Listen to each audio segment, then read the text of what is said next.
right. Well, good morning, everybody, and welcome to today's webinar. My name is Amy Jewett, and I am the Senior Coordinator for the Pennsylvania iMapInvasives program at the Western Pennsylvania Conservancy and the Pennsylvania Natural Heritage Program. Today's webinar will provide an overview and details on how to participate in the 7th Annual Invasive Species Scavenger Hunt. This is an event that we host to encourage natural resource professionals and the public to get outside, search for, and report their findings of 5 specific invasive species, with surveys encouraged to occur anywhere in Pennsylvania.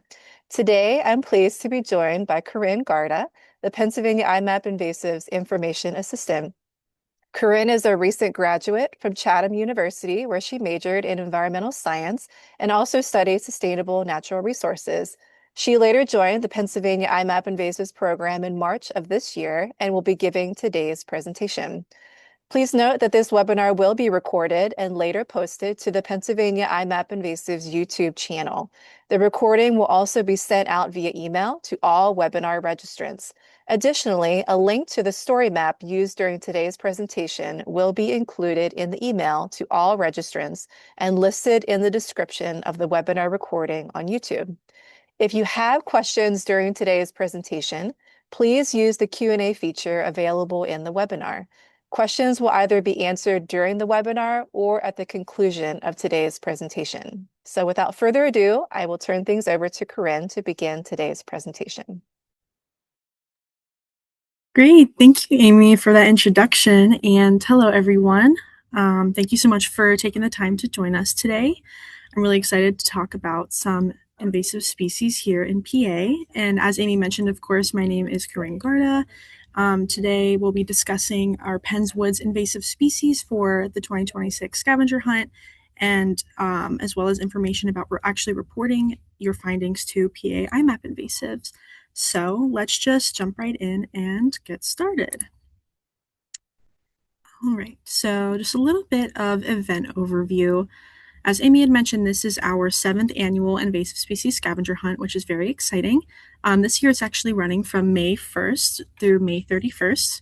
And every year this event attracts participation from individuals of various ages and botanical skill levels. And this includes natural resource professionals, educators, community scientists, and more. So throughout the month of May, participants are encouraged to get outside and search anywhere in Pennsylvania for each of the 5 species on this checklist, which we'll get into in just a little bit. And of course, your findings, including both presence and not detected information, should be reported to iMapInvasives using the mobile app, Survey123 app, or iMapInvasives online database. And the most important part here is that anyone with an interest in the scavenger hunt is invited to participate. So just a little bit about where to search. A goal of this year's scavenger hunt is to find invasive plants and fungi that are present in Pennsylvania's forested areas, hence Penns Woods invaders. So these discoveries are important because they allow natural resource professionals to adequately address, control, and or eradicate invasive species. In turn, this helps us to protect Pennsylvania's ecosystems, encourage native biodiversity, promote environmental stewardship, and safeguard human health. So while conducting surveys, participants should visit public areas such as parks, state forests, game lands, etc. And actually, if you want to view parks, state forests, and game lands near you, feel free to click on these buttons when you're provided access to the story map after the webinar. And of course, searches in multiple locations are encouraged.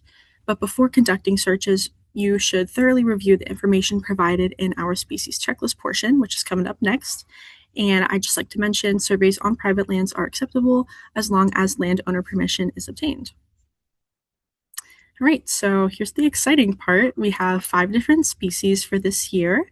We have the golden oyster mushroom, or Pleurotus citrinopileatus, Multiflora Rose, Rosa multiflora, ragged robin, Silene flos-cuculi, 5-leaf Aralia, Eleutherococcus sieboldianus, and princess tree, Paulownia tomentosa. So this is just a preview of what these species look like, but we are going to go a little bit more in depth for each one. And we're going to start off with the golden oyster mushroom. So for some background on the species, as I said, its Latin name is Pleurotus citrinopileatus. It's also known as the yellow oyster. These mushrooms are actually an edible species of fungi, and they're native to East Asia and Russia.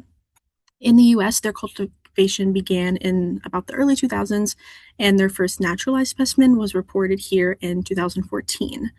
And their initial spread was human mediated, unfortunately, likely due to grow kits and mushroom farms.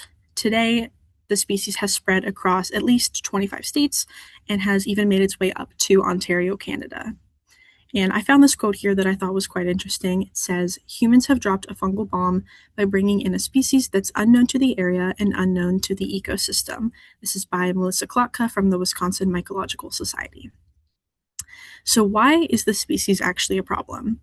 Golden oysters are very quick invaders, spreading rapidly through the landscape. Their presence in their non-native range, so in the US, has been linked to altered community composition and decreased native fungal diversity. And it's actually likely that the golden oyster's range will continually expand as climate change creates more suitable habitats for the species across the US and Canada. So there are some distinguishing characteristics you can search for when looking for golden oysters. This includes clustered growth during summer and fall, smooth, bright yellow caps that are convex or trumpet-shaped with a depression in the center. I'll show you this picture here. You can see the depression right in the center there. They also have inrolled margins when young. You can see in this picture, and wavy margins with age.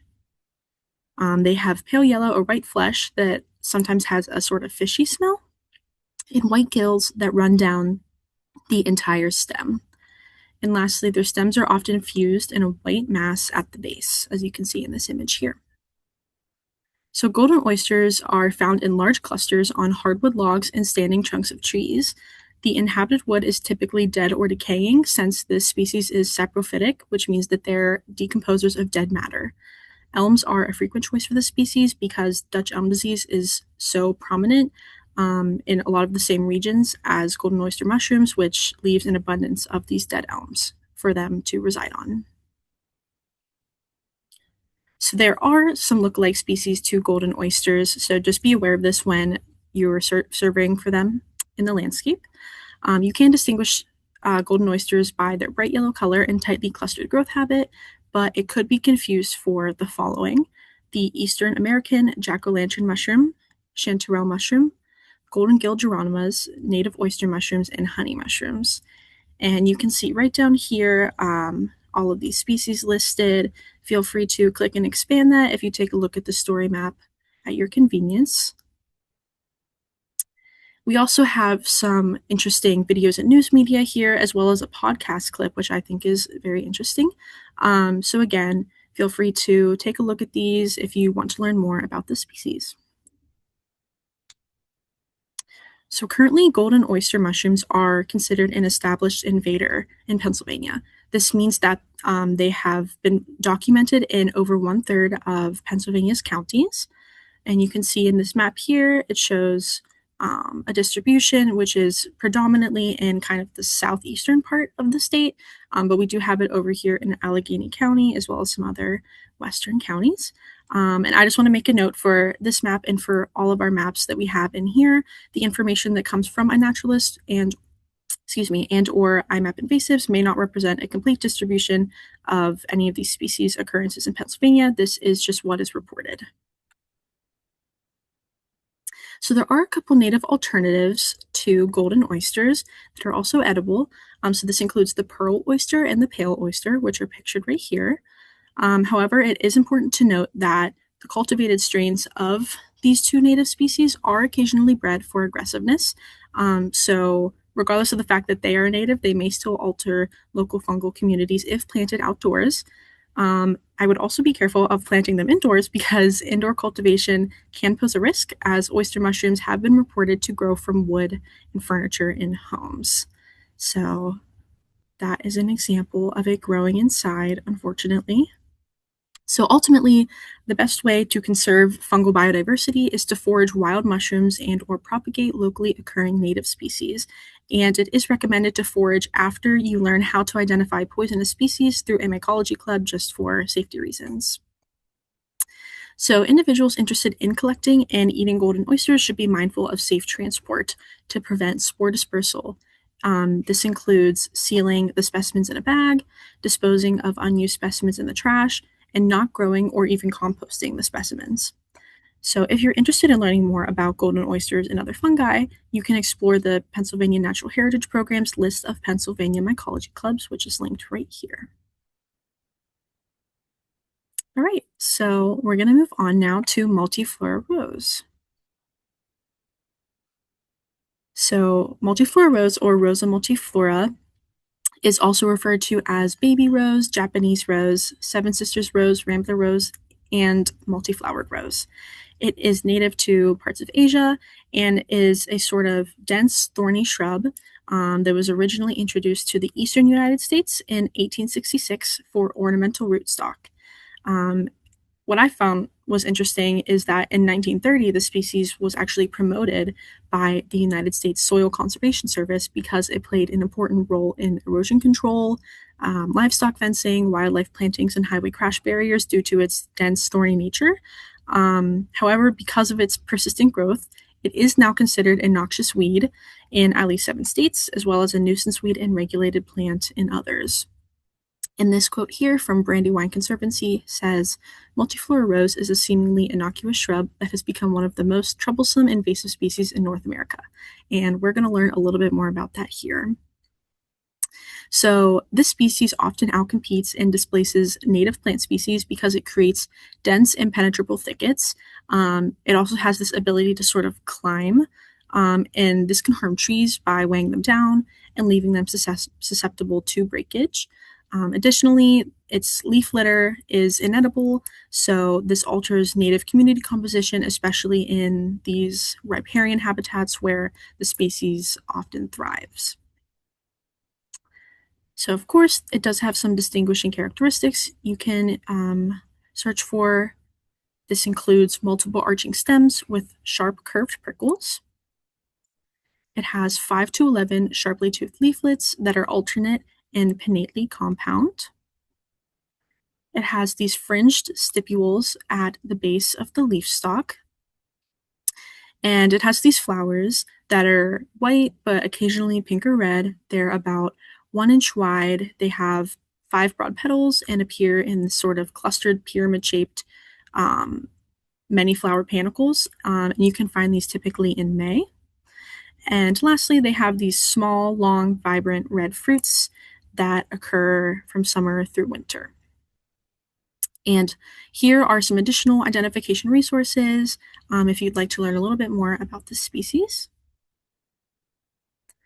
So Multiflora rose is able to tolerate a variety of habitats. It's been found to range from Minnesota to Texas, Maine to Florida, and is even scattered across some western states. It is found in fields, forests, prairies, wetlands, and many more. It can withstand a multitude of soil, moisture, and light conditions. And it is often seen along stream banks and roadsides, as well as in dense woods and open fields. So basically, it can invade almost anywhere. It does have some lookalike species. It's easy to mistake this for other native rose species, especially when not in bloom. So it may be confused for pasture rose, swamp rose, Allegheny blackberry, and flowering raspberry, which are pictured right down here. But Multiflora rose can be distinguished by its upright arching stems and fringed eyelash-like stipules.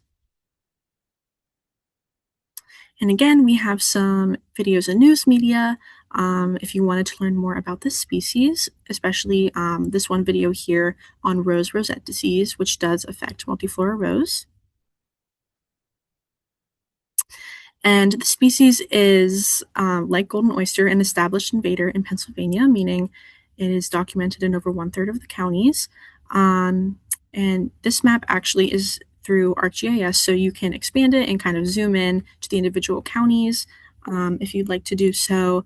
And just a little note here, a Multiflora rose has been detected actually in all Pennsylvania counties. So while there aren't any confirmed iMapInvasives reports for Multiflora rose in Snyder or Schuylkill counties, there are recorded detections in these counties via EdMaps. So just keep that in mind whenever taking a look at this map here.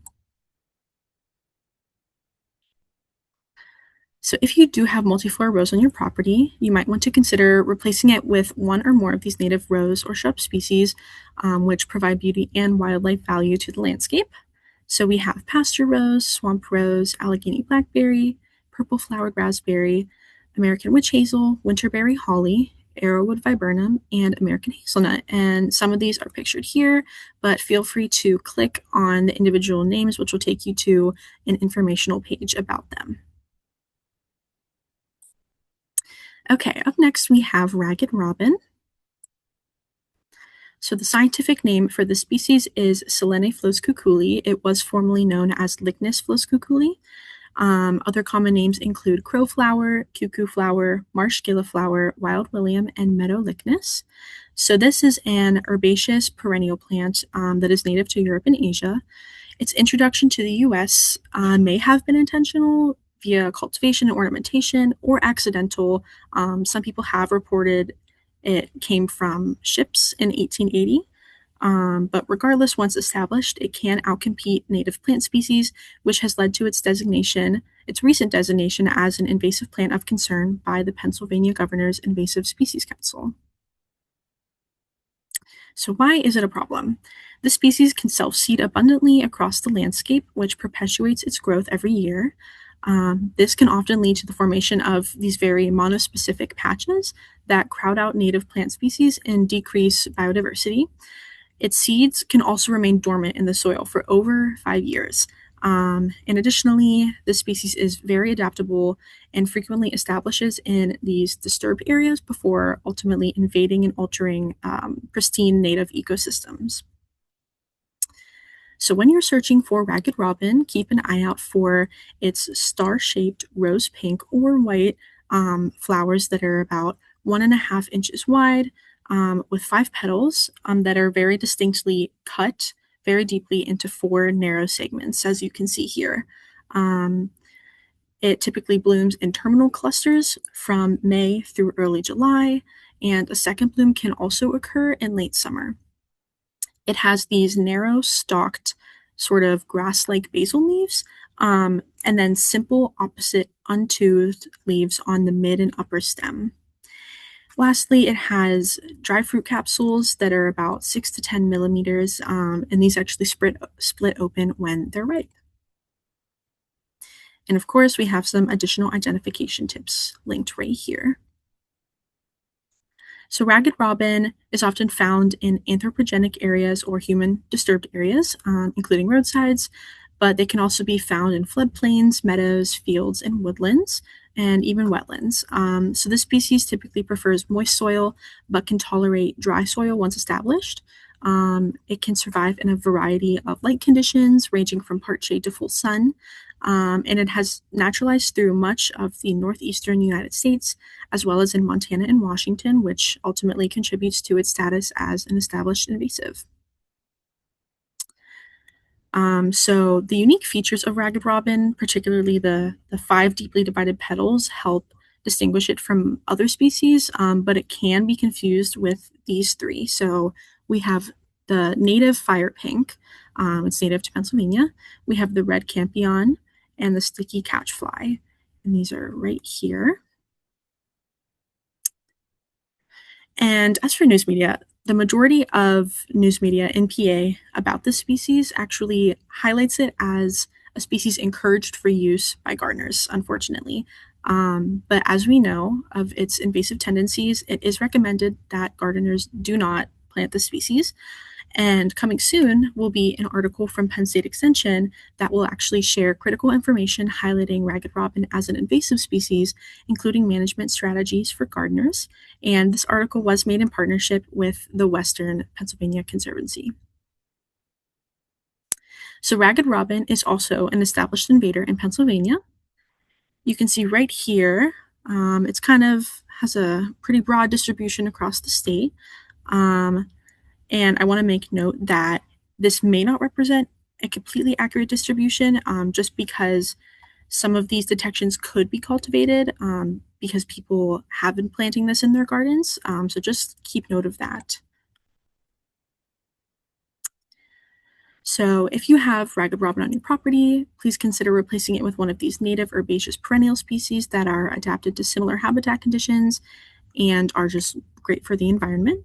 So we have fire pink, as I mentioned before, swamp milkweed, wild bergamot, dense blazing star, wild columbine, swamp rosemallow, New England aster, and blue vervain. And again, you can click on these links here to learn more about these native species. All right, up next, five-leaf Aralia. So this species' scientific name is Eleutherococcus sieboldianus. It's also known as the angelica shrub, just Aralia, or five-fingered Aralia. This species is an upright deciduous shrub that's native to China and Japan. It was introduced to the US for ornamental purposes and can often be found in urban areas because it is very adaptable when transplanted and is tolerable of poor growth conditions and is even used for privacy and security planting. So if you wanted to create sort of a natural barrier to deter intruders. However, despite its namesake, five-leaf Aralia is not part of the Aralia genus. It's part of the Eleutherococcus genus. So this species is a problem because it is thorny and fast-growing and forms these large, dense thickets that outcompete native vegetation. It is resistant to drought, poor soil, urban settings, and pollution, which allows it to spread rapidly and establish in disturbed areas. This plant can become as wide as 8 feet, which can significantly shade out forest floor species. And it can also be difficult to eradicate due to its suckering root systems and thorny branches. So keep an eye out for these characteristics when searching for five-leaf Aralia. It has 5 to 7 leaflets per leaf that are 1 to 2.5 inches long, 1 inch wide, alternate toothed, compound, and palmate. So you can see right here what those kind of look like. And these leaves are typically this rich, vibrant green in color. They have long arching branches that are gray and warty, stems with small spines at the leaf bud, small greenish-white flower clusters that bloom in May through June, and clustered fruit that produce small black berries in late summer through fall. And again, here's some additional identification tips. So this species is typically found in open forests, forest edges, hedgerows, and landscaping. It is very tolerable of various soil types, including sandy, clay, alkaline, heavy, dry, and poor. It also withstands a multitude of light conditions from deep shade to full sun, alongside air pollution and severe pruning. So, consequentially, this species tends to naturalize and invade disturbed areas where many native species cannot grow. And of course, be aware of similar lookalike species when surveying for five-leaf Aralia. To distinguish the shrub from other leafy lookalikes, note its tall arching branches, palmately compound leaves, and small thorns at the leaf nodes. So we have bishop scoutweed, Virginia creeper, Ohio buckeye, and devil's walking stick that are all lookalikes to the species, which you can see down here. And another characteristic of five-leaf Aralia actually is that when broken, the stems of the species are said to smell like gin. And we have one piece of news media here from Allegheny Land Trust that features five-leaf Aralia and some other invasive species. So five-leaf Aralia is actually an emerging invader in Pennsylvania. So this means that its occurrences have been detected in parts of the state but are not established statewide. And again, you can feel free to expand this map and zoom into the individual counties. And again, just need to make a note here, while there are no confirmed iMapInvasives reports for five-leaf Aralia in Delaware or Westmoreland counties, in the map above, there are recorded detections in these counties through EdMaps. As for native alternatives, you can replace five-leaf Aralia with these other native deciduous shrub species that provide beauty and wildlife value to the landscape. So these are silky dogwood, northern spicebush, nannyberry, gray dogwood, lowbush blueberry, common elderberry, deerberry, and purple flower raspberry. And again, we have these pictured right down here. Feel free to expand. All right, last up we have princess tree. So the scientific name is Paulownia tomentosa. It's also known as the empress tree or royal Paulownia. Princess trees are about 60 feet tall, and they're deciduous, native to central and western China. Their import to Europe began in the 1830s, and North American import occurred soon after. In the United States, they were initially planted for aesthetics, but they actually found that their wood was prized for carving and exporting. And today, these trees have been observed in at least 31 states. So, why are they a problem? These trees are highly aggressive. They often shade out habitats and displace native vegetation. After 8 years, they can actually produce nearly 20 million seeds, which allows the species to spread very easily. And they have been said to endure fire, cutting, bulldozing, and other disturbances, as they are capable of sprouting from adventitious stem and root buds. And this quote here says, "Once a princess tree establishes itself, it is very hard to control. 15 states, including Pennsylvania, have listed the princess tree as an invasive and/or have laws regulating its sale." That is from the Cornell Cooperative Extension. So to identify this species, keep an eye out for its large 6 to 12-inch opposite heart-shaped leaves with hairy surfaces and occasional shallow lobes. It has this sort of rough gray-brown bark with some shiny smooth spots, and it has twigs that are speckled with lenticels, so these little white dots you see here. They have a 2-inch long, fragrant pale violet flower with a tubular corolla, which is just the collective shape of all of the petals that typically bloom in April through May. And they have these green summer fruits or capsules that turn dark brown, split open, and release their seeds in late winter. And I do have a picture of those seeds a little bit further down here. And we have some more identification tips for your convenience. So princess trees are a widespread invasive threat across most of the northeastern, midwestern, southeastern, and southwestern United States, as well as in scattered areas of Washington and Oregon. They're typically found in disturbed forests, in forest edges, on steep rocky slopes, stream banks, and roadsides. They are very tolerant of drought and fertile and acidic soils and various light conditions, but usually prefer moist, deep, sandy loam soil and full sun. So princess trees are characterized by their very large velvety leaves and their distinct lavender flowers, but it can be mistaken for some of these species. There's the northern catalpa, southern catalpa, Chinese catalpa, and purple foxglove, which are right down here. But to distinguish a princess tree from these lookalikes, take note of its opposite leaves and Pac-Man-shaped seed pods. And again, I will show you a picture of that in just a moment here. And once more, we have some very great videos and news media if you want to learn more about princess trees. So princess trees are an established invader in Pennsylvania. Here's the map here. And again, just want to mention, while there are no confirmed reports in IMAP for princess trees in Somerset County, EdMaps has shown recorded detections there.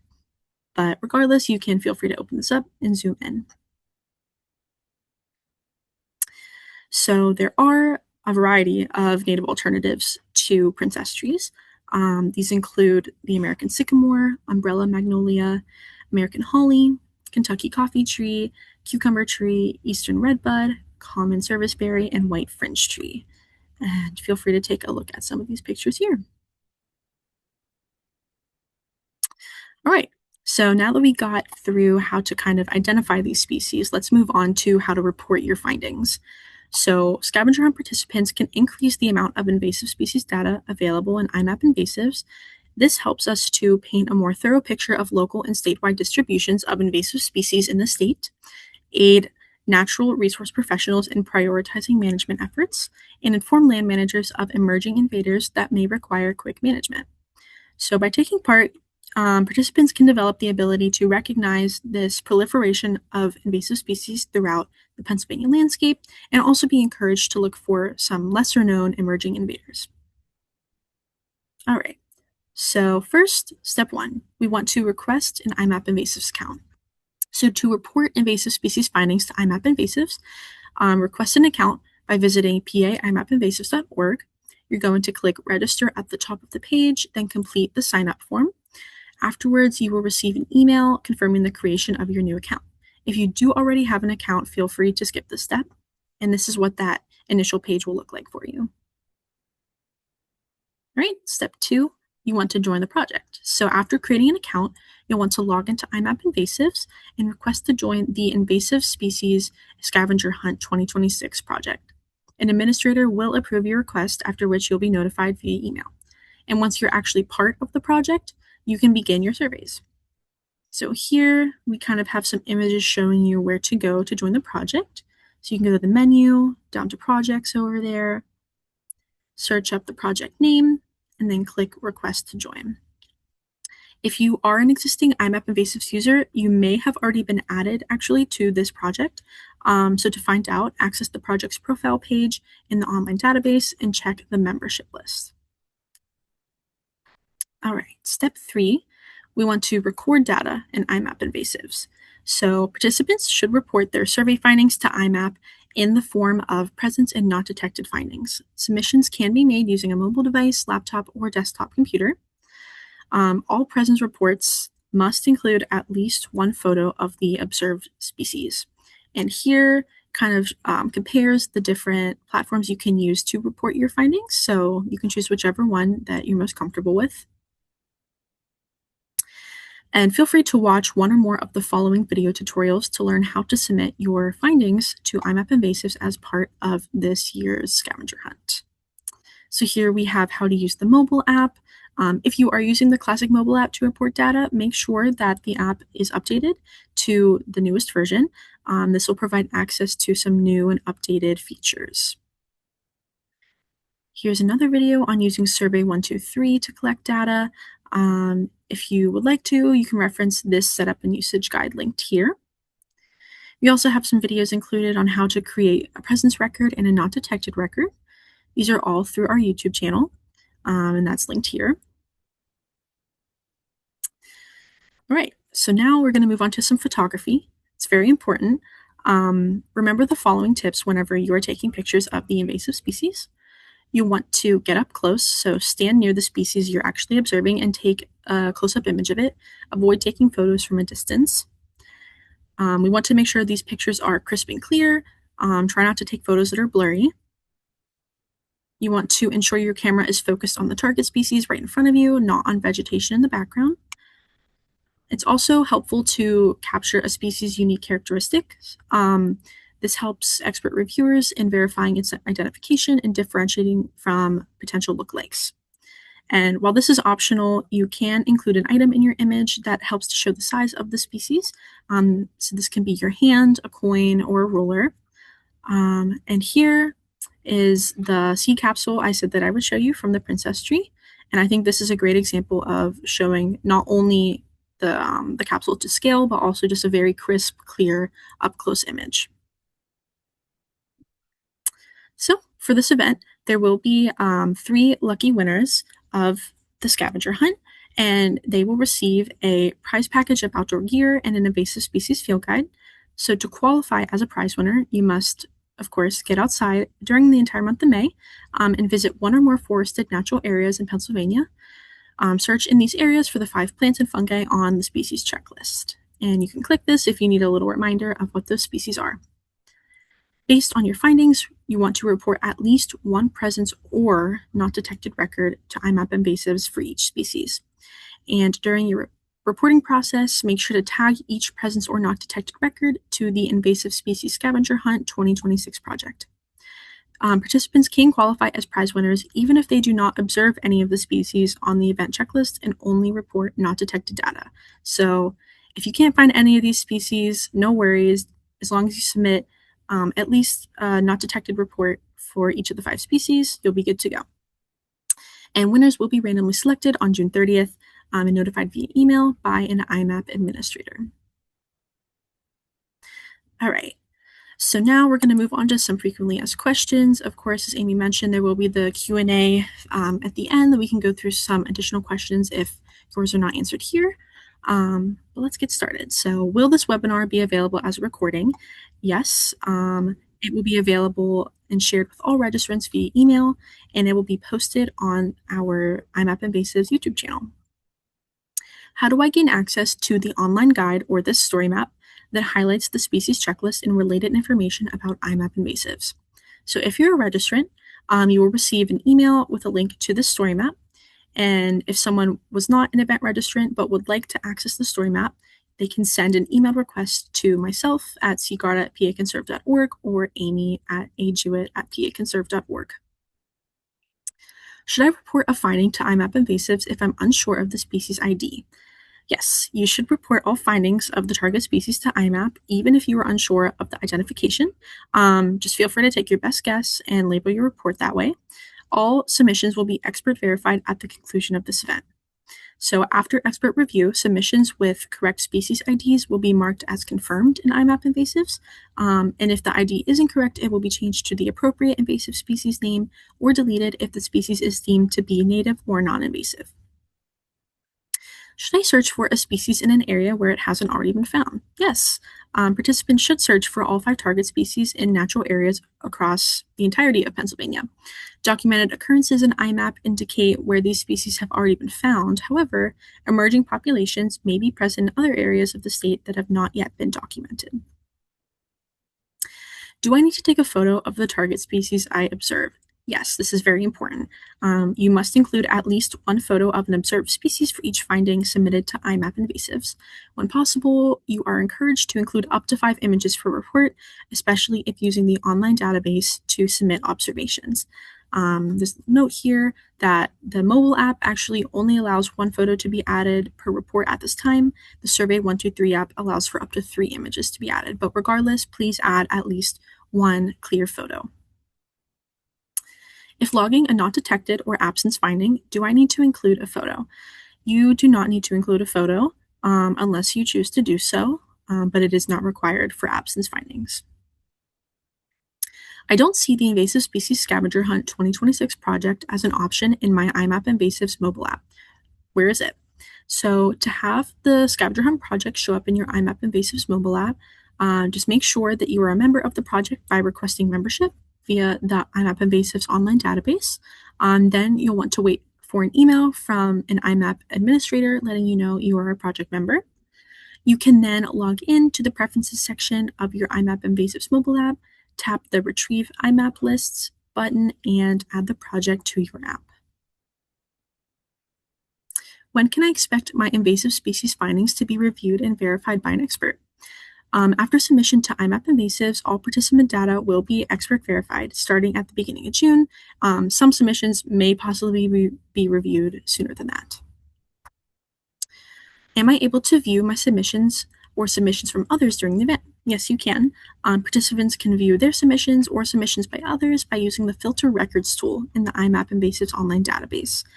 So to view your own, you can go under the General tab of the Filter Records tool, activate the toggle for the Filter on Your Records selection. For the project section, choose Invasive Species Scavenger Hunt 2026. Click Apply Filter, then turn on the presence, confirmed, unconfirmed, and not detected data layers. And then you'll want to click Continue and zoom the map to view the data that appears. To view other participant submissions, it's pretty similar. So go under the General tab of Filter Records, go to the project, but then click Apply Filter, and then turn on the presence, confirmed, unconfirmed, and not detected data layers as before. And then the same, you're going to click Continue and zoom the map. And participant findings submitted to iMapInvasives will be listed as unconfirmed prior to being expert reviewed. So keep that in mind. Should I report an invasive species that is not included on the event checklist? Yes, you can report any invasive species to IMAP during the scavenger hunt or anytime after. However, only species on the event checklist should be tagged to the Invasive Species Scavenger Hunt project. If I find a target species, should I remove it or manage it somehow?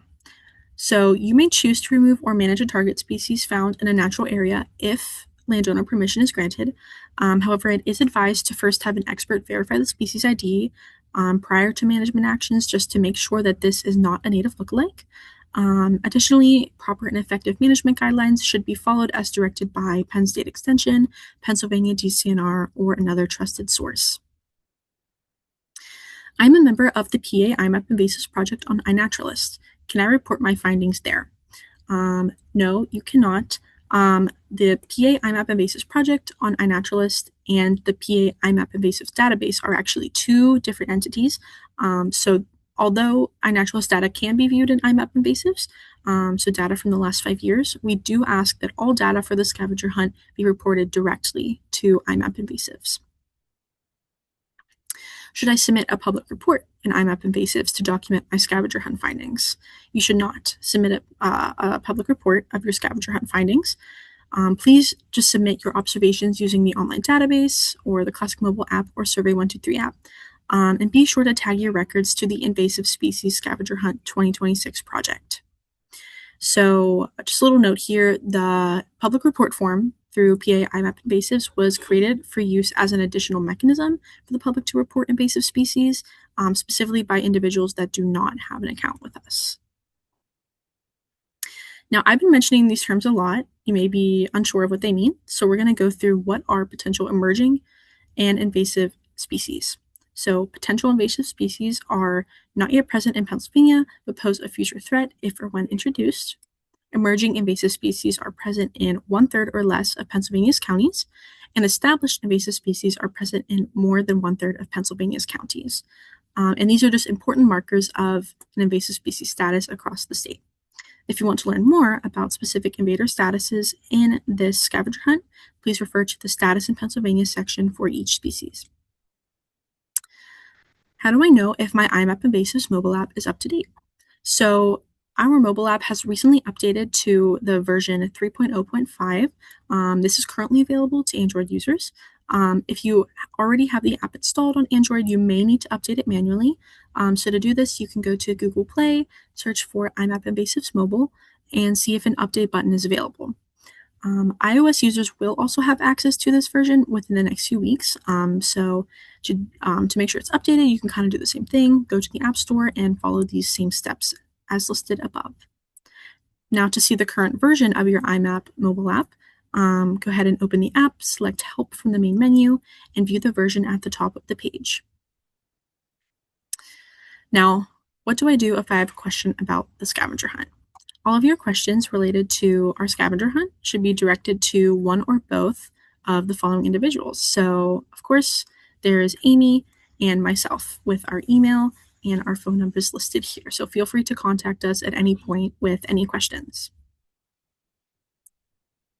So please let us know in the Q&A feature if you have any more questions, but thank you all for listening. I hope you learned a lot of new things about these 5 different invasive species, and I hope that this has inspired you to go out in May and survey for some of these. So thank you so much. Great. Thank you so much, Corinne. That was really awesome. I would be surprised if people did not learn something today. Lots of really great information presented. So we'll take some time now and just kind of open it up to see if anyone has any other questions. There were some questions coming through while Corinne was doing her presentation. So I can just kind of highlight some of those here. And again, just kind of give folks that opportunity to type in a question in our Q&A if you do have something that you'd like to ask. So we had Barbara that mentioned that there definitely is Multiflora Rose in Schuylkill County. She said she's dug out plenty of it. And so I gave Barbara a virtual high five and said, great job. And of course, please make sure to report any future findings that you may notice. We had a question again from a different Barbara this time. She asked if ragged robin, excuse me, will be blooming in May. Yes, the ragged robin typically does bloom from May to June. So starting next month, you should see it in bloom. We had another person, Elaine, saying that she had hiked the Appalachian Trail last April and May, took many pictures. And so she's asking if she comes across it in her albums, can she post that information to IMAP for the species that she was finding? So yes, you can always report data to IMAP, even if it's older data from before. You'll just need to know the GPS coordinates and the date that you made the observation on. And then, of course, list the species ID as far as what you think that you were noticing.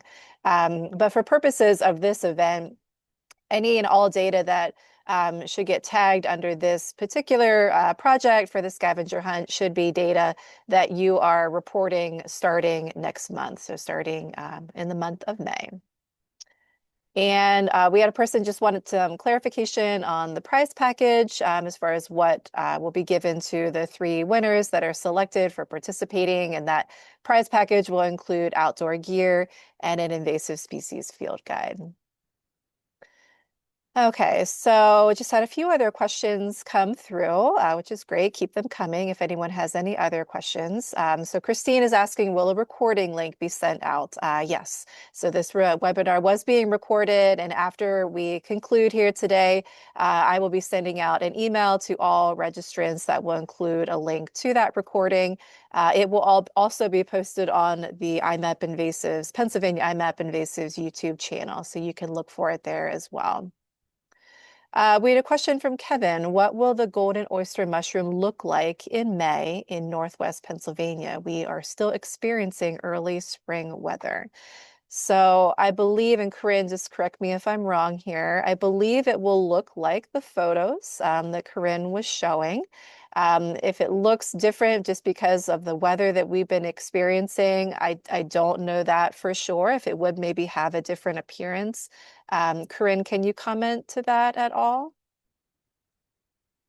Yeah, I mean, I completely agree. It should look like what the photos are. I am unfortunately no mushroom expert, but based off of what I found, they should kind of have that yellowish color. Now, depending on their age, if they're juvenile, they're gonna have these smaller caps, which is that like umbrella shaped part of the mushroom, and they may be more enrolled versus if they're a little bit more mature, they'll have those wavy margins. But yes, they should be you should be able to find them pretty easily out in the environment when you're searching. So thanks for that question. And thank you for that clarification, Corinne. We had another question come in from Deborah. She's asking, should I wait to load the iMapInvasives mobile app onto my iPhone until the updated version is available, and when will that be? So no, you do not need to wait to get the iMap app onto your iPhone device. It works fine as is. We were just mentioning that there has been a few updates that were included currently just on the Android, but those same updates will be available for the iPhone in hopefully the next few weeks. We don't have a specific date yet, but hopefully very soon. Those updates include a type ahead feature for the species list. So rather than scrolling through our big list of tracked species, which can take some time to do, we now have a type ahead feature that really expedites that process for reporting what species you're finding. Um, and there also was a bug with the base map not showing up. And so now that issue has been fixed as well. I will say that if you do open the app on an iPhone and you notice that the base map is not there, just know that the GPS portion of your phone and the app are still working. It's just the map is not visible. So you can still feel free and feel confident to know that you can report something and the GPS is working just fine. It's just the map may not show up necessarily.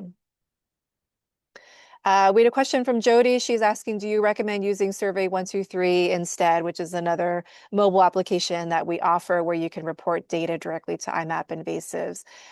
So you can use whatever you prefer. I would say just a few differences to keep in mind if you're wanting to use an app, whether it's the iMap app or the Survey 123 app. Currently in the iMap app, you can only include just one photo per record. The Survey 123 app allows you to add up to 3 photos per record.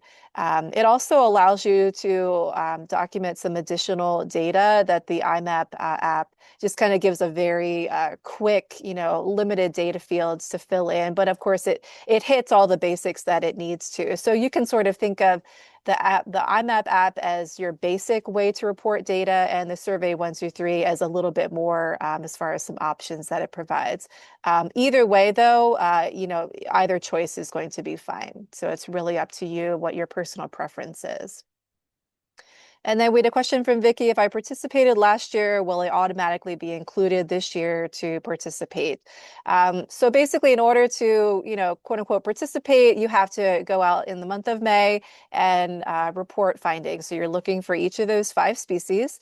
And if you find them, then you're reporting presence information. If you don't find them, you're reporting not detected information. Or if you find some and not others, you're going to, have a mix of both that presence and not detected. So you're not automatically included to participate, but you do have to show that you're out searching and reporting data, to the IMAP database. If anyone has questions on how to go about doing that, again, we're going to be sending out a link to this story map that has all of the details that Corinne went through today. And of course, we have our contact information is in there as well if you do have any follow-up questions. So it looks like that's all the questions that have come through. So I'll just say thank you so much to Corinne for doing a fantastic job and introducing this year's event and highlighting the 5 species and how to report all that to IMAP. We will be sending out a follow-up email here later today that has all the information that you'll need to participate. And so starting tomorrow, the first day of May throughout the end of May is your time frame for when we encourage folks to get out and start looking for these species, specifically in our natural areas that are forested. So thank you so much to everyone for being here today. We appreciate your interest and look forward to having your participation in this year's event. So with that, we will wrap things up and hope everyone has a really great day. Thank you.